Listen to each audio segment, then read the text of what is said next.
વિદ્યાર્થીઓ, કેમ છો બધા? મજામાં ને? સાર્થક વિદ્યા મંદિર ઓનલાઈન એજ્યુકેશનમાં આપ સર્વનું સ્વાગત છે. ધોરણ 5 વિષય ગણિત. ગણિત વિષયમાં આપણે પ્રકરણ નંબર 7 નો અભ્યાસ કરીએ છીએ. સ્વાધ્યાય પોથીમાં પ્રશ્ન નંબર 13. ઉદાહરણ મુજબ કેલેન્ડરમાં આપેલ 3x3 ના ચોરસ ખાનામાં સમાયેલી તમામ સંખ્યાઓનો સરવાળો શોધો. અહીંયા આપણને કેલેન્ડર આપેલું છે. આ કેલેન્ડરમાં આપણને વાર અને તારીખો આપેલી છે અને 4 ચોરસ આપેલા છે.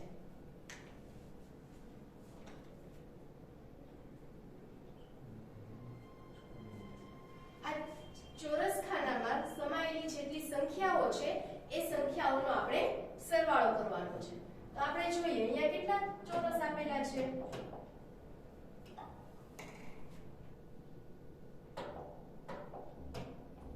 આ પહેલો ચોરસ, ચોરસ 1. પછી આ છે બીજો ચોરસ,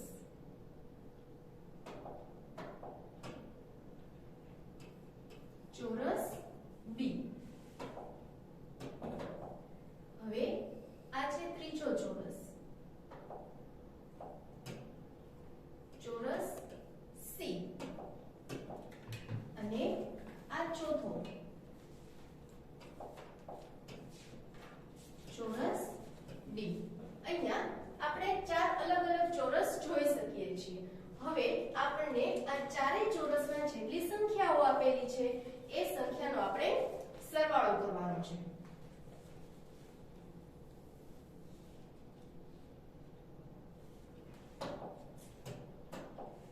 તો સૌથી પહેલા આપણે ચોરસ A માટે કરીએ.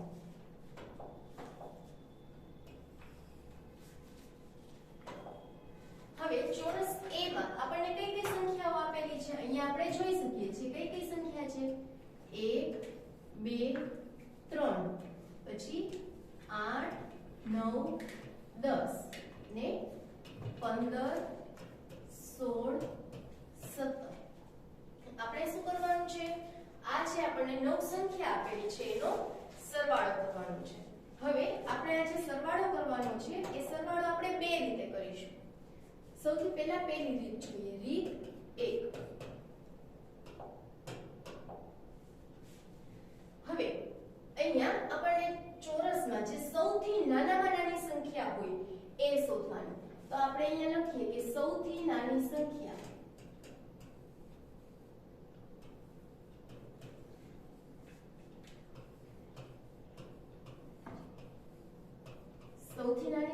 કઈ છે? 1. હવે શું કરવાનું? આપણને જે આ સૌથી નાની સંખ્યા મળી એમાં આપણે 8 ઉમેરવાના છે. કેટલા ઉમેરવાના છે? 8. એટલે એમાં આગળ લખીએ, તેમાં 8 ઉમેરતા. તેમાં એટલે શેમાં? 1 માં. હવે આપણે 1 માં 8 ઉમેરીએ તો 1 માં 8 ઉમેરો તો શું જવાબ મળે છે આપણને? 9. હવે આપણને જે આ 9 જવાબ મળ્યો એ 9 ને આપણે 9 સાથે ગુણવાના છે. એટલે કે તેને 9 સાથે ગુણતા.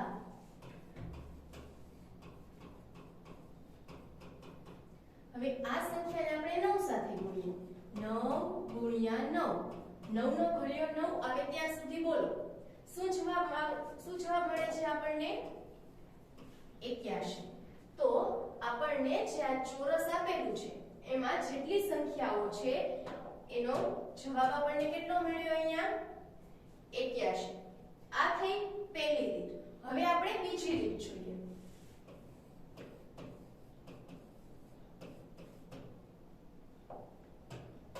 તો હવે બીજી રીતમાં શું કરવાનું કે આપણને જે આ ચોરસમાં સંખ્યાઓ આપેલી છે એમાં મધ્યમાં જે સંખ્યા હોય એ સંખ્યા લેવાની. તો મધ્યમાં અહીંયા કઈ સંખ્યા છે? 9. તો રીત 2 માં આપણે શું કરીશું? મધ્યમાં રહેલી સંખ્યા.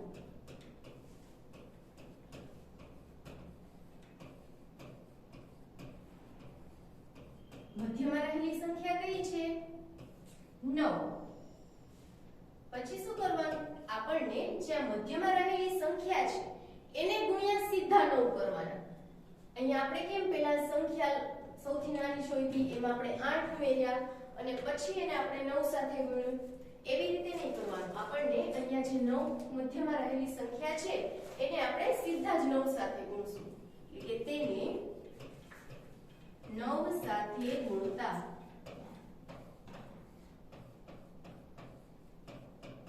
હવે આ સંખ્યાને આપણે 9 ગુણ્યા 9 કરીએ. બરોબર? તો 9 ગુણ્યા 9 કેટલા થશે? 81. તો અહીંયા આપણે બંને રીતે દાખલો કર્યો. તો બંને રીતે દાખલો કરતા આપણને જવાબ કેવો મળે છે? સરખો જ મળે છે. ફેર કેટલો છે કે આપણે જે પહેલી રીત કરીએ છીએ એમાં શું કરવાનું કે ચોરસમાંથી છે એ સૌથી નાની સંખ્યા શોધવાની. ચોરસમાંથી કઈ સંખ્યા શોધવાની? સૌથી નાની સંખ્યા. પછી એમાં આપણે 8 ઉમેરવાના. અને તમે નાની સંખ્યામાં 8 ઉમેરશો ને એટલે તમને આ મધ્યમાં રહેલી સંખ્યા જ મળશે. હવે તમે નાની સંખ્યામાં 8 ઉમેરો પછી તમને જે જવાબ મળે એને ગુણ્યા તમારે 9 કરવાના. એટલે શું મળી જશે? તમને જવાબ મળી જશે. આ પહેલી રીતમાં કરવાનું. હવે બીજી રીતમાં શું કરવાનું? બીજી રીતમાં આપણે મધ્યમાં રહેલી સંખ્યા શોધવાની. મધ્યમાં રહેલી સંખ્યા અહીંયા આપણે લખી. હવે એને શું કરવાનું? એને ગુણ્યા 9 કરવાનું. તેને 9 સાથે ગુણતા આપણને જવાબ મળી જશે. હવે તમને પરીક્ષામાં દાખલો પૂછાય તો તમે આ બેમાંથી કોઈ પણ રીતે દાખલો કરી શકો છો. હવે આપણે પહેલો પ્રશ્ન જોઈએ. ચોરસ B માં સમાયેલી સંખ્યાઓ માટે.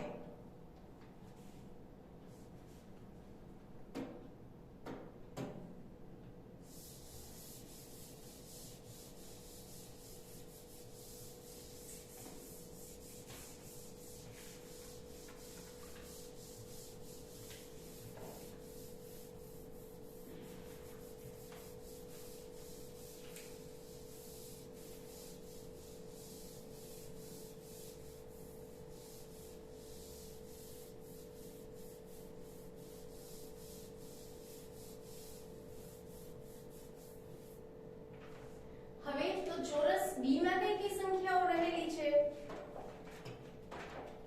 ચોરસ B માં 4 5 6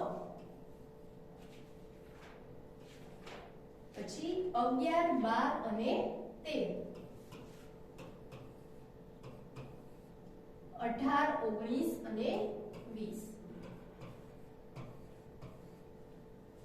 તો ચોરસ B માં કઈ કઈ સંખ્યાઓ આવેલી છે? 4 5 6 11 12 અને 13 અને 18 19 અને 20.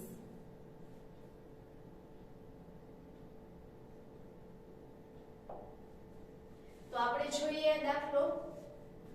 આ દાખલો છે એ આપણે રીત 2 થી કરીશું. જે આપણે નાની રીત હતી એ રીતથી કરીશું.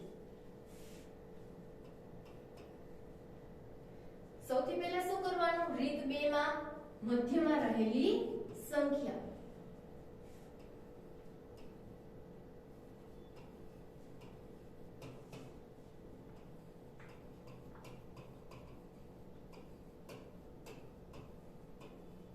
મધ્યમાં કઈ સંખ્યા છે? 12. તેને 9 સાથે ગુણતા. હવે આપણે જે સંખ્યા છે એ સંખ્યાને આપણે શેની સાથે ગુણવાની છે? 9 સાથે.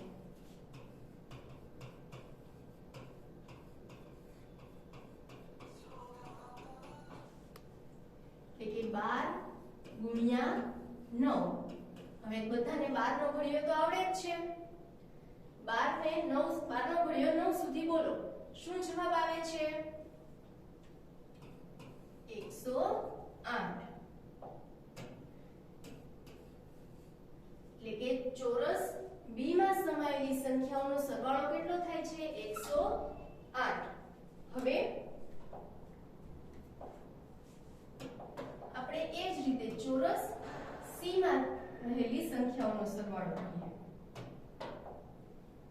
તો ચોરસ C માં કઈ કઈ સંખ્યા છે? 15 16 17 22 23 24 29, 30 અને 31.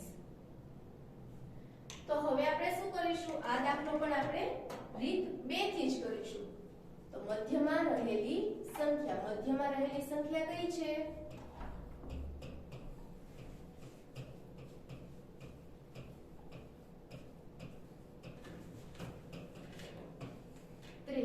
કઈ છે સંખ્યા? 23. હવે શું કરવાનું? તેને 9 સાથે ગુણતા.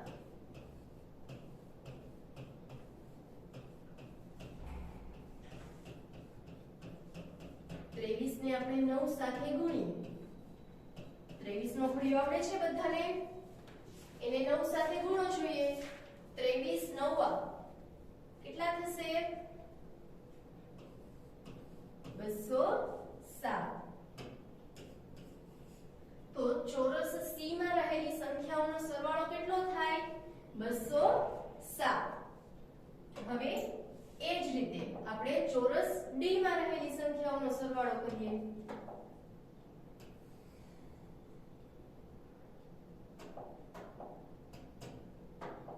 તો ચોરસ D માં કઈ કઈ સંખ્યા છે?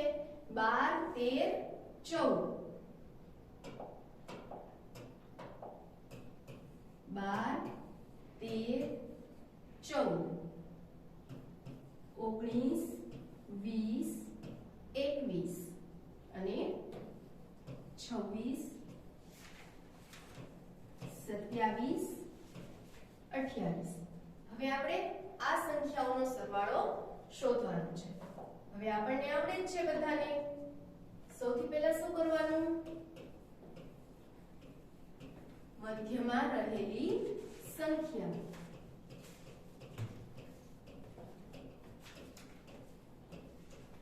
મધ્યમાં કઈ સંખ્યા છે? 20. પછી શું કરવાનું? તેને 9 સાથે ગુણતા. હવે 20 ને આપણે 9 સાથે ગુણીએ. 20 નો ઘડિયો 9 સુધી બોલવો જોઈએ. શું જવાબ આવશે? 180. તો ચોરસ D માં રહેલી સંખ્યાઓનો સરવાળો કેટલો થશે? 180. હવે અહીંયા આપણે ચોરસ B, ચોરસ C અને ચોરસ D આ ચોરસમાં રહેલી સંખ્યાઓનો સરવાળો આપણે રીત 2 થી કર્યો. હવે આપણે આ જ સંખ્યાઓનો સરવાળો રીત 1 થી પણ કરી શકીએ. તો એમાં શું કરવાનું? પહેલા તો સૌથી નાની સંખ્યા શોધવાની. સૌથી નાની સંખ્યા કઈ છે? અહીંયા 4. એમાં કેટલા ઉમેરવાના? 8. 4 માં 8 ઉમેરો. કેટલા થશે? 12. પછી તમે 12 ને 9 સાથે ગુણવાના. એ જ રીતે ચોરસ C માટે જોઈએ. તો ચોરસ C માં સૌથી નાની સંખ્યા કઈ છે? 15. એમાં તમે 8 ઉમેરો. શું જવાબ મળશે? 23. હવે પછી એને 9 સાથે ગુણો તો શું જવાબ મળશે? 207. એ જ રીતે ચોરસ D માટે જોઈએ. સૌથી નાની સંખ્યા કઈ છે? 12. 12 માં 8 ઉમેરો. શું જવાબ આવશે? 20. પછી 20 ને 9 સાથે ગુણો તો 180. તો તમે કોઈ પણ રીતે દાખલો કરશો તમને જવાબ સેમ જ મળશે. ત્યાર પછી જોઈએ પ્રશ્ન નંબર 14. સૂચના મુજબ સોપાનો અનુસરી વિસ્મયકારક સંખ્યા મેળવો.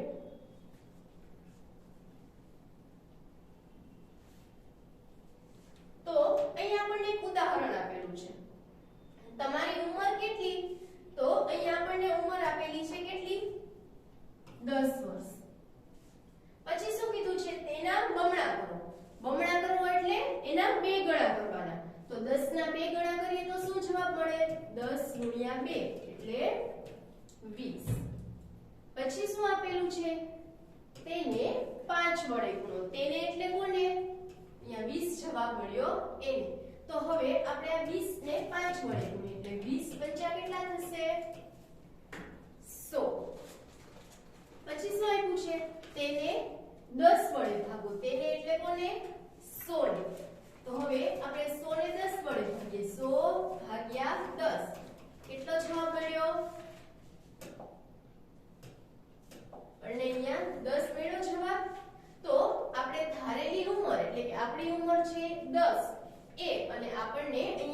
જવાબ મળ્યો a. બંને કેવા છે? સરખા છે. તો આપણે એવી જ રીતે આપણને અહીંયા 3 દાખલા આપેલા છે. એ 3 દાખલાના આપણે જવાબ શોધીએ.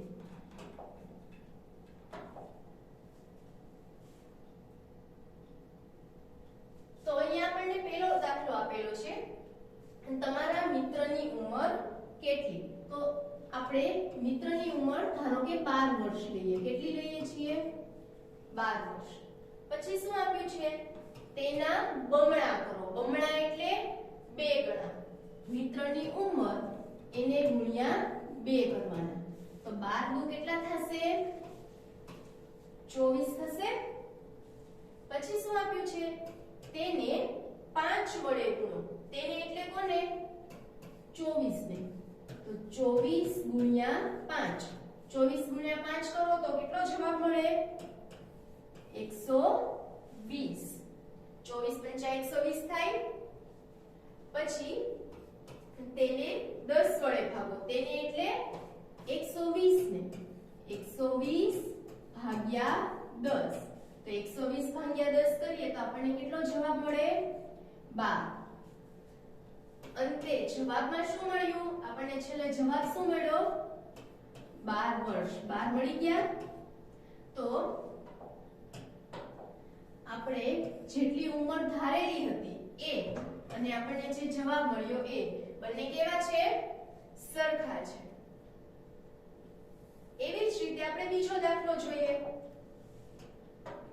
બીજા દાખલામાં શું છે?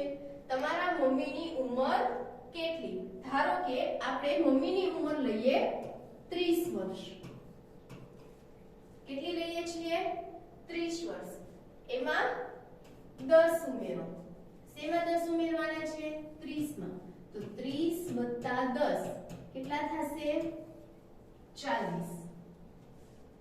તેના બમણા કરો. 40 છે એના બમણા કરો. 40 ગુણ્યા 2. બમણા એટલે એને ગુણ્યા 2 કરવાના.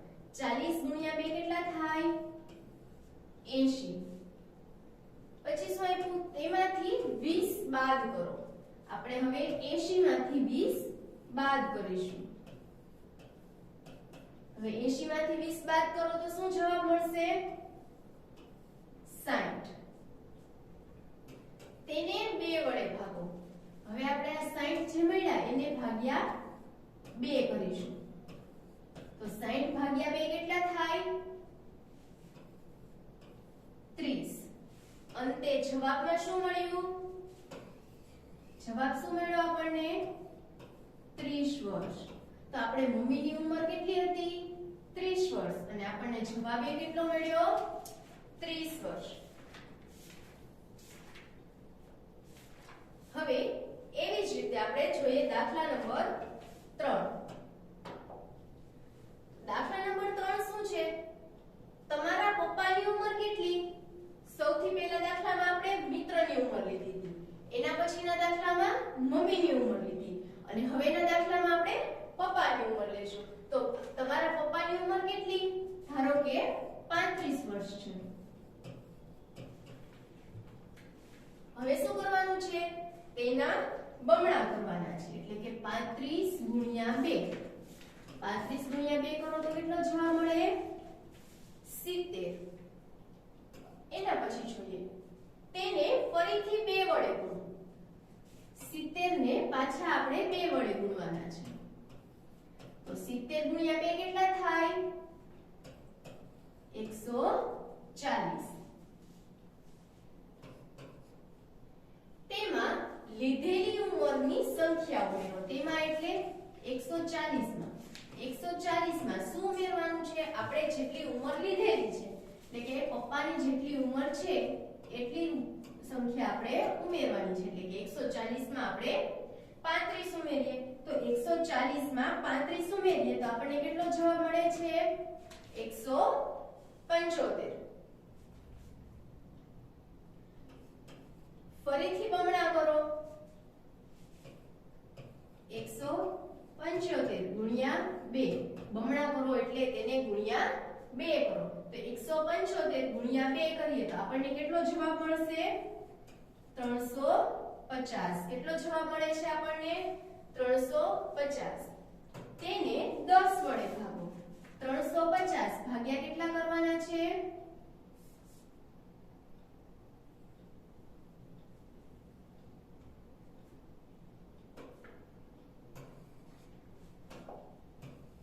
350 ભાગ્યા 10 કરો 350 ભાગ્યા 10 કરીએ તો આપણને શું જવાબ મળે છે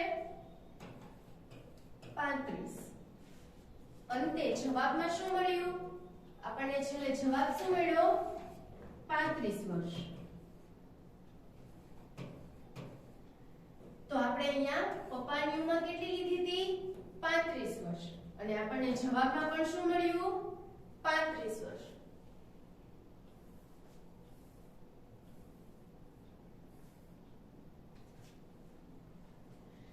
તો અહીંયા આજે આપણે દાખલા નંબર 13 અને દાખલા નંબર 14 નો અભ્યાસ કર્યો છે હવે તમને આ દાખલાની એક પીડીએફ આવશે પીડીએફ માંથી જોઈ અને તમારે સ્વાધ્યાય પોથીમાં પૂરવાનું છે જય શ્રી કૃષ્ણ હરિ ઓમ